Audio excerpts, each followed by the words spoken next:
വിദ്യാഭ്യാസ സ്ഥാപനങ്ങൾക്ക് നാളെ അവധി പ്രഖ്യാപിച്ചു. നാളെ ഈ ജില്ലകളിൽ ശക്തമായ മഴ. ആ ഒരു അപ്ഡേഷനാണ് ഇന്നൊരു വീഡിയോ ഭാഗത്തെ. വീഡിയോയിൽ മുമ്പ് വീഡിയോ ലൈക്ക് ചെയ്യുക, ചാനൽ സബ്സ്ക്രൈബ് ചെയ്യാൻ വേണ്ടി ശ്രമിക്കുക. സംസ്ഥാനത്ത് ഇന്ന് കനത്ത മഴയായിരുന്നു. ആലപ്പുഴ, എറണാകുളം, തൃശ്ശൂർ, മലപ്പുറം, വയനാട്, കോഴിക്കോട്, ഇടുക്കി, കണ്ണൂർ, കാസർഗോഡ് ഈ ജില്ലകളിലൊക്കെ അത്യാവശ്യം മികച്ചൊരു മഴയായിരുന്നു ലഭിച്ചിട്ടുണ്ടായിരുന്നത്. ഈ ജില്ലകളിൽ ഇന്ന് യെല്ലോ അലർട്ടായിരുന്നു. എന്നാൽ ഇതാ നാളെ ഇടുക്കി ജില്ലയിൽ ഓറഞ്ച് അലർട്ടാണെന്ന് കൺഫേം ആക്കിയിട്ടുണ്ട്. നാളെ ഇടുക്കി ജില്ലയിലും ശക്തമായ മഴയ്ക്ക് സാധ്യതയുണ്ട്. അതുകൊണ്ട് തന്നെ ഇടുക്കി ജില്ലയിലെ മുഴുവൻ വിദ്യാഭ്യാസ സ്ഥാപനങ്ങൾക്കും നാളെ വ്യാഴാഴ്ച അവധിയായിരിക്കും. പ്രൊഫഷണൽ കോളേജ് ഉൾപ്പെടെയുള്ള എല്ലാ വിദ്യാഭ്യാസ സ്ഥാപനങ്ങൾക്കുമാണ് ഇപ്പോൾ അവധി പ്രഖ്യാപിച്ചിട്ടുള്ളത്.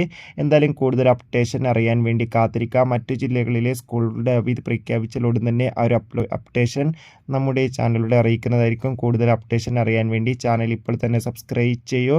അടുത്തൊരു വീഡിയോയിൽ കാണുമ്പോൾ ഓർക്കും ബൈ.